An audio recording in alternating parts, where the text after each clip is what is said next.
The Hardy Boys, Book 1, The Tower Treasure, by Franklin W. Dixon. Chapter 9, Rival Detectives. "Maybe," Frank said with a grin, "Dad will take us into his camp when he sees these." "Just a minute," Frank spoke up. "I thought we were rivals now, and you and I have to solve this mystery alone to earn the reward." Frank held up a man's battered felt hat and an old jacket. "If these belong to the thief, I think we've earned the money already." He felt through the pockets of the jacket, but they were empty. "No clue here," he said. "That hat has a label, though. New York City store," said Joe. "And the coat, too," Frank added. "Same shop. Well, one thing is sure. If they do belong to the thief, he never meant to leave them. The labels are a dead giveaway." "He must have been frightened off," Joe concluded. "Maybe when he found that Chet's jalopy was gone, he felt he'd better scram and forgot the coat and hat." "What I'd like to know," Frank said, "is whether some hairs from that red wig may be in the hat." Joe grinned. "Bright boy." He carried the hat to a spot where the sunlight filtered down through the trees and looked intently at the inside, even turning down the band. "Wowee! Success!" he yelled. Frank gazed at two short strands of red hair. They looked exactly like those in the wig which the boys had found. Joe sighed. "I guess we'll have to tell Dad about this. He has the wig." "Right." Frank and Joe hurried home, clutching their precious clues firmly.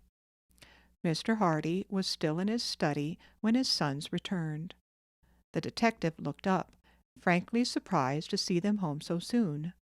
There was the suspicion of a twinkle in his eyes. "What? More clues?" he exclaimed. "You're really on the job." "You bet we have more clues," cried Frank eagerly. He told the boys' story and laid the hat and jacket on a table. "We're turning these over to you." "But I thought you two were working on this case as my rivals." "To tell the truth," said Frank, "we don't know what to do with the clue we've found. It leads to New York City." Mr. Hardy leaned forward in his desk chair as Frank pointed out the labels and the two strands of red hair. "And besides," Frank went on, "I guess the only way to prove that the thief owns these clothes is by comparing the hairs in the hat with the red wig. And Joe and I don't have the wig." With a grin, the detective went to his files and brought it out. "Chief Colleague left this here." The strands of hair were compared and matched perfectly.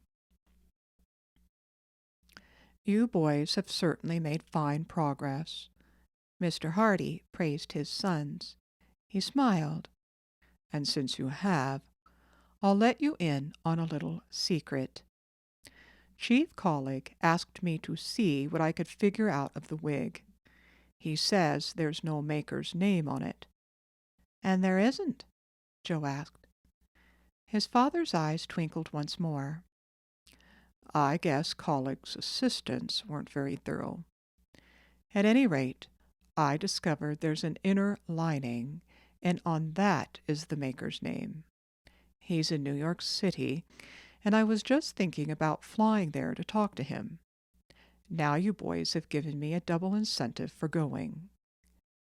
Frank and Joe beamed with pleasure. Then suddenly their faces clouded. "What's the matter?" Mr. Hardy asked them. Joe answered, "Well, it looks as if you're going to solve the case all alone." "Nothing of the sort," the detective replied. "The person who bought the wig may not have given his name. The hat may have been purchased a long time ago, and it isn't likely that the clerk who sold it will remember who bought it. The same with the jacket." Frank and Joe brightened. "Then the case is far from solved," Frank said. "All these are good leads, however," Mr. Hardy said. "There is always the chance that the store may not be far from where the suspect lives. Though it's a slim chance, we can't afford to overlook anything. I'll take these articles to the city and see what I can do. It may mean everything, and it may mean nothing. Don't be disappointed if I come back empty-handed. And don't be surprised if I came back with some valuable information." Mr. Hardy tossed the wig, coat, and hat into a bag that was standing open near his desk.